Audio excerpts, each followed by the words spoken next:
Hi மக்களே, this is Mahboob. இப்போ பார்த்தீங்கன்னா ஒரு வாரமாக நான் கதை போடல. எனக்கு உடம்பு சரியில்லை. இப்போ உடம்பு சரியாயிடுச்சு. இப்போ பார்த்தீங்கன்னா கதைக்குள்ளே போகலாம். கதையின் தலைப்பு: அவசரப்பட்டு பேசியவர் யார்?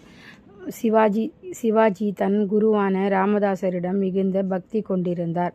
ஒரு முறை அவர் குருவுக்கு காணிக்கையாக பொற்காசுகளையும் நவரத்தினங்களையும் அனுப்பி வைத்தார்.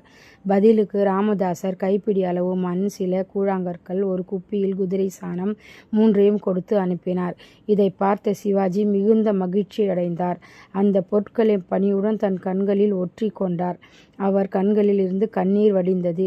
சிவாஜியின் தாயார் இதை பார்த்து என் மகனின் செயல்களை பார்த்து அவருக்கு கோபமாக வந்தது. மகனே, என்ன செய்கிறாய் நீ? நீ உன் குருநாதருக்கு விலை உயர்ந்த பொன்னும் முத்தும் மணியும் அனுப்பி வைத்தாய்.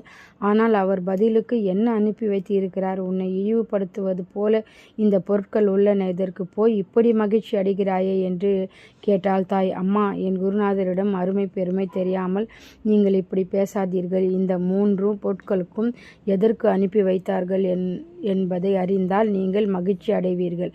அவர் அனுப்பிய இந்த மண் என் முகலாய நாடுகளில் வெல்வேன். அந்த நாடுகளை என் ஆட்சியின் கீழ் கொண்டு வருவேன் என்கிறது. இந்த கூழாங்கற்கள் நான் மாபெரும் கோட்டைகளை கட்டுவேன் என்று என்னிடம் சொல்கிறது. இந்த குதிரை சாணம் வலிமை மிகுந்த பெரிய குதிரை படையை நான் அமைக்கப் போகிறேன் என்று எனக்கு உணர்கிறது. இவை அனைத்தும் எதிர்காலத்தில் கண்டிப்பாக நிகழும் என்று உறுதியுடன் சொல்கின்றன என்றான். மகனே, நான் அவசரப்பட்டு இப்படி பேசிவிட்டேன். எனக்கு